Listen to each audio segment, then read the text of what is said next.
কি বলছেন আপনি? কেন, তোমার কি কোনো আন্দাজ নেই? না, আমি ঠিক বুঝতে পারিনি। ও, তা বৌমাও তোমায় কিছু বলেননি? না। বাহ, সুসংবাদটা তাহলে তুমি আমার মুখ থেকেই প্রথম শুনলে বলো। সুসংবাদ? আশ্চর্য, বিয়ের পর দুযুগ পার করে তুমি সন্তানের বাবা হতে চলেছ, তাই সুসংবাদ নয় তো কি? কবিরাজ মশাই! কি হয়েছে খোকা? কবিরাজ মশাই কি হয়েছে আমাকে বলুন। কবিরাজ মশাই,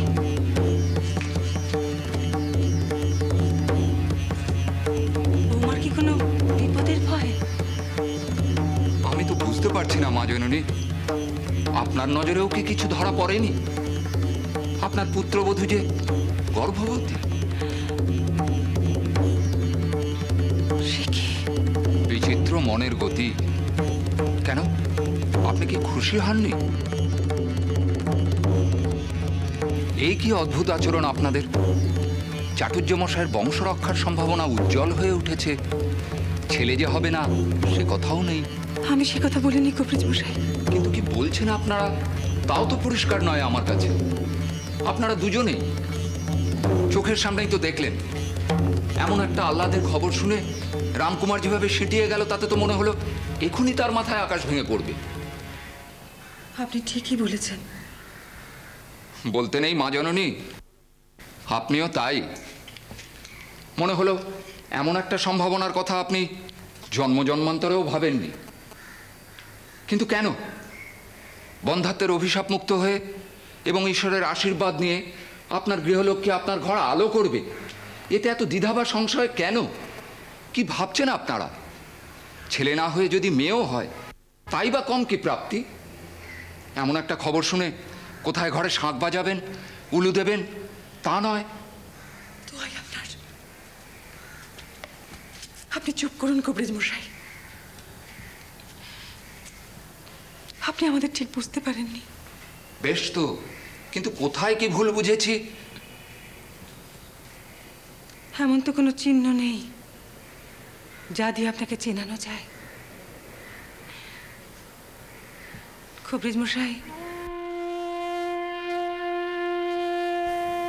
আজ প্রায় 30 বছর হলো উনি বড় খোকাকে বিয়ে দিয়ে বৌমাকে ঘরে এনেছিলেন।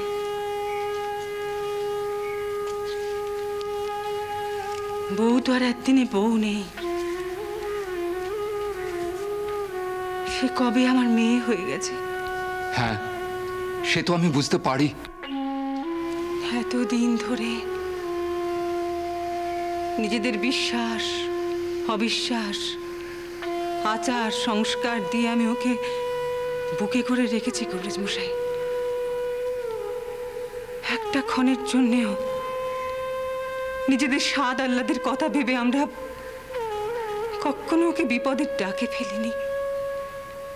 আমরা কেউ না, না আমি, না আমার বড় খোকা। নইলে আপনি কি বলেন কবিরাজ মশাই? আমার এই ঘর উঠোন জুড়ে বাল গোপালে সে লীলা চড়বে, এই স্বাদ আমাদের ছিল না? আর 5টা সংসারী মানুষ যে সুখে ভাসে, সে চাওয়া আমাদের নেই? শুকনো মরুভূমির তাপে জ্বলে পুড়ে চোখের সামনে মেয়েটা আমার খাক হয়ে গেল, আর আমি মা হয়ে ভাবছি কবিরাজ মশাই তাও সই। এমন কখনো হয়? পাড়া প্রতিবেশী, আত্মীয় স্বজন এখানে সেখানে মানত করছে, বউকে টেনে নিয়ে গিয়ে হত্যে দিয়েছে, আর আমি এমন পাষণ্ড কবিরাজ মশাই, আমি চাইনে, আমি চাইনে ওর কোল ভরুক, আমি চাইনে, আমি চাইনে ওর কোল ভরুক। দোষ নেবেন না মা, আমার সাধারণ জ্ঞান বুদ্ধিতে যা মনে হয়েছে আমি তাই বুঝেছি।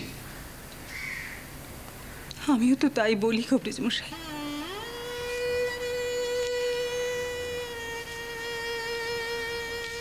এই অভাগিনীর কপালের লিখনে তো এই সংসারেরই ঠিকানায় লেখা। আর 5টা সংসারের নিয়মে যে এই সংসার চলে না কবিরাজ মশাই। এই যে আমার রঘুবীরের সংসার, নইলে যে আকাঙ্ক্ষায়, যে প্রাপ্তির সম্ভাবনায় আর 5টা সংসারে আলোর বন্যা নামে সুখের সাগর থই থই করে, সেখানে আমি কেঁদে মরি, ভয়ে আতঙ্কে আমি সিটিয়ে থাকি কবিরাজ মশাই। অভিশাপ আছে, অভিশাপ। ওর গর্ভে যেদিন সন্তান আসবে সেদিন ওর জীবনে সংশয়ের যোগ লাগবে। সে কি বলছেন আপনি? কে বলেছে আপনাকে এসব কথা? বড় খোকা,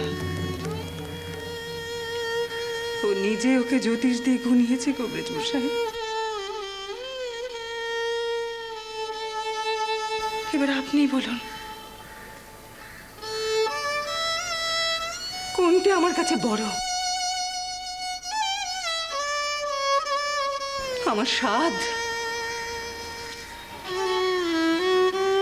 না আমার মেয়ের জীবন?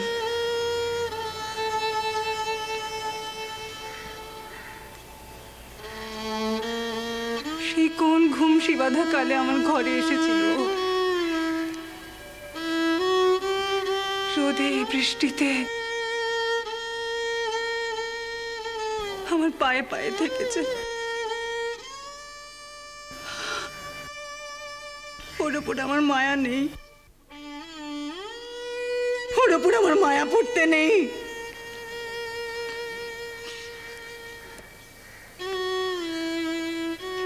শাসনে সোহাগে,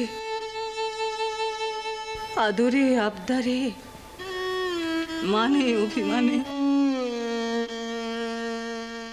ও একদিনে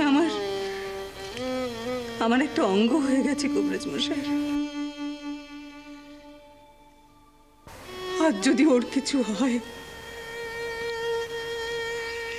সে আমি কি করে সইব? সে আমি কি করে সইব কবিরাজ মশাই? সে আমি কি করে সইব? যাক, যে কথা বলছিলাম লাহাবাবু, মানে আমি তো এমন কিছু বেশি চাইনি। ওই মন্দির বাসমতি চাল, 5টা ধুতি, 5টা শাড়ি, 5টা সুপুরি আর 5টা পৈতে, আর 5 ঘি, ফল ফলাদি যেমন দেবেন। দুদিনের কাজ তো, 5 টাকা দক্ষিণা। আহা গো, এই ভেবে একেবারে সারা বছরের খোরাকি। কি বললি তুই? ডেপো ছোকরা কতটা? যত বড় মুখ নয় তত বড় কথা। বড় কথা নয় গো, বড় কথা নয়। আমি যাকে যা বলি হক বুঝেই বলি। এর মা অসুস্থ হয়ে বিছানায় পড়ে, আচ্ছা, তাই নি 1 পয়সার বাতাসের পুজো দেওয়ার জন্য এর কাছ থেকে 2 টাকা দক্ষিণা চেয়েছেন। আমি তো বলেছি ওকে, জানা গায়ে অনেক বামুন আছে, তাতে করে যা। আমাকে ফিরিয়ে দেবেন না ঠাকুর মশাই? শেতলা আমার পুজো পেলে আমার মার অসুখ সেরে যাবে। আমার বাবা নেই যে। দূরা বলছি, বিনা পয়সা কারবার আমি করি না। বেরো বলছি। আয় রাখা নাই, আয়। এই ছাঁদা বাঁধা ব্রাহ্মণরা যা করতে পারে আমিও তাই পারি। এই দেখ আমার পুঁতি। তুই তো মহা দুর্বিনীত ছেলে দেখছি। আপনাদের মতো বামুনদের দেখে আমার ব্রাহ্মণ কর্মে ঘৃণা ধরে গেছে।